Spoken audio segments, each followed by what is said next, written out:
Assalamualaikum warahmatullahi wabarakatuh. Pada kesempatan kali ini saya akan menyampaikan materi tentang periodisasi perkembangan. Periodisasi merupakan lingkar waktu, sedangkan perkembangan merupakan perubahan secara kualitatif berkaitan dengan fungsi pribadi manusia. Biologi perkembangan yaitu suatu tahapan perkembangan dari masa prenatal sampai masa dewasa akhir. Dasar periodisasi perkembangan dapat digolongkan menjadi 3. Yang pertama, tinjauan biologis. Beberapa tokoh berpendapat. Yang pertama, Aristoteles. Aristoteles berpendapat bahwa perkembangan ada 3 fase. Yang pertama yaitu 0 sampai 7 tahun. Nah, ini biasanya disebut masa anak kecil. Kegiatannya hanya bermain. Yang kedua, 7 sampai 14 tahun disebut masa sekolah. Pada masa ini mulai belajar di sekolah dasar. Di antara fase 1 dan fase 2 ini terjadi pergantian gigi.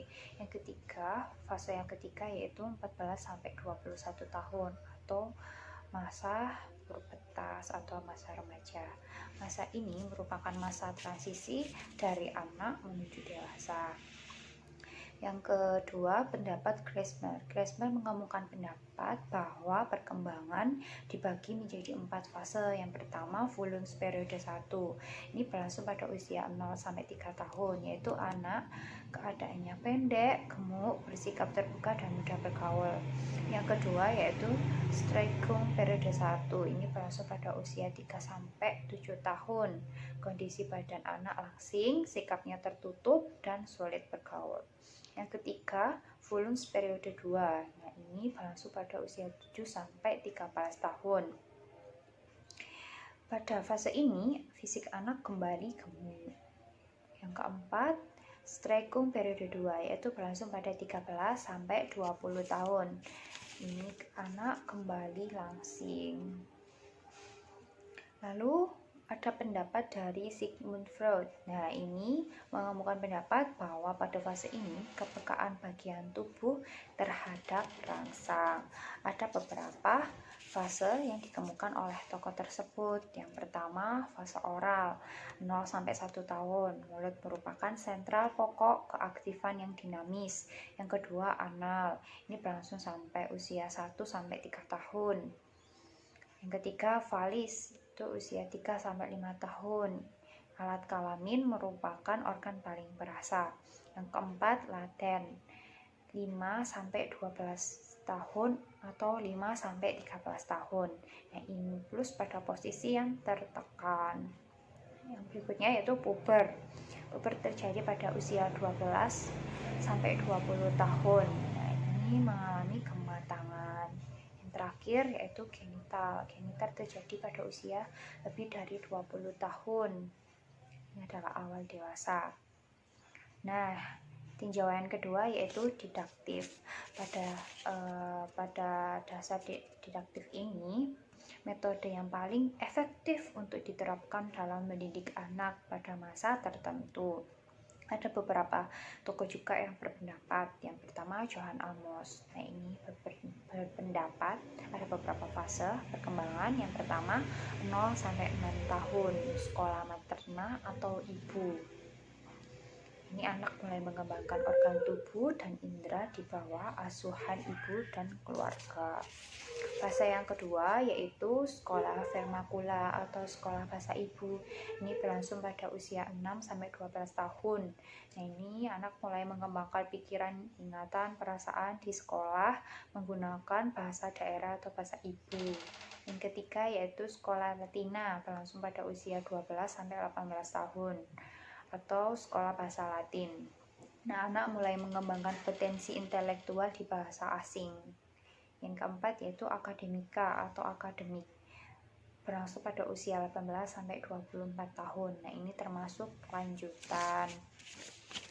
Lalu ada juga tokoh yang mengemukakan pendapatnya yaitu Jean Chasque. Nah, ini mengemukakan bahwa perkembangan ada beberapa fase. Yang pertama 0 sampai 2 tahun yaitu masa asuhan. Yang kedua yaitu 2 sampai 12 tahun yaitu pentingnya pendidikan jasmani dan alat indera. Yang ketiga 12 sampai 15 tahun yaitu perkembangan pikiran dan masa terbatas. Yang keempat, 15-20 tahun. Nah, inilah penting untuk pendidikan pembentukan watak, kesusilaan, dan mental agama.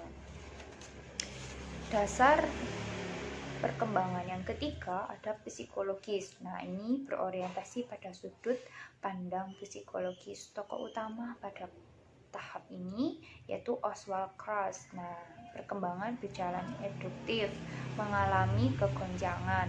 Nah, masa kegonjangan ini disebut TROS. Biasanya anak mengalami kegonjangan ini selama 2 kali.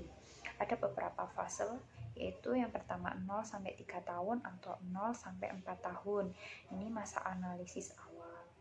Yang kedua 3 atau 4 tahun sampai 12-13 tahun. Ya, ini namanya masa keselarasian. Dia masih menyesuaikan suasana. Yang ketiga yaitu 12 atau 13 sampai 21 tahun. Ya, ini adalah masa kematangan. Ada tokoh lainnya juga yang berpendapat pada tinjauan psikologis ini, yaitu Erik Erikson. Nah, ini didasarkan pada psikososial. Ada 8 tahap atau 8 fase. Yang pertama 0-1 tahun atau fase bayi. Yang kedua 1-3 tahun, fase anak atau toddler. Yang ketiga yaitu 3-6 tahun. Yang keempat 6-13 tahun, masa sekolah. Yang kelima 15-20 tahun. Yang keenam 20-3 tahun yaitu dewasa awal. 30-65 tahun fase dewasa. Dan yang ke-8 65 tahun dan seterusnya, ini fase usia lanjut. Terjadi konflik psikososial jika individu dan realitas sosial tidak seimbang. Jadi diperlukan keselarasan dan keseimbangan keduanya. Lalu fase perkembangan dan kritis. Nah, ini terjadi jika psikososialnya tidak seimbang ya. Ini ada beberapa tahap, ada 9 fase. Yang pertama fase bayi 0-1 tahun. Nah, ini terjadi trust in trust, yaitu percaya atau tidak percaya. Yang kedua fase anak-anak, ini terjadi 1-3 tahun. Nah, ini autonomi, shame, malu, doubt, tidak menolak. Yang ketiga yaitu bermain 3-6 tahun. Nah, ini anak mulai mengalami fase bersalah, initiatif. Yang keempat yaitu masa sekolah 6-12 tahun. Nah, ini anak mulai mengalami fase industri, yaitu produksi, involuntary, menarik diri dari yang seharusnya. Yang kelima yaitu adolescent. Ini 12-20 tahun. Biasanya terjadi identifi atau identity. Yang keenam dewasa. Biasanya berlangsung 20-30 tahun. Nah, ini mulai confusion atau bingung. Yang ketujuh yaitu dewasa awal 30-60 tahun. Biasanya ini terjadi isolation, intimacy gitu. Yang ke-8 masa dewasa terjadi 60 dan seterusnya. Nah, ini terjadi generativity dan stagnation. Yang ke-9 usia tua. Nah, usia tua ini adalah usia lanjutan dari lebih dari 60 tahun. Pendapat yang terakhir dikemukakan oleh Elizabeth. Nah, ini ada beberapa fase. Yang pertama konsepsi. Nah, ini mulai lahir atau fase prenatal. Yang kedua 0-14 hari. Ini neonatal. Yang ketiga 14 hari sampai 2 tahun atau disebut fase bayi. Yang keempat 2-6 bulan disebut fase kanak-kanak awal. Yang kelima 6-12 tahun disebut fase kanak-kanak akhir. Yang ke-6 12-13 tahun disebut masa puber. Yang ke-7 12-15 tahun disebut remaja awal. 15-18 tahun disebut masa remaja akhir. 18-40 tahun fase dewasa awal. 40-60 tahun usia pertengahan. Nah, 60 tahun dan seterusnya disebut usia lanjutan.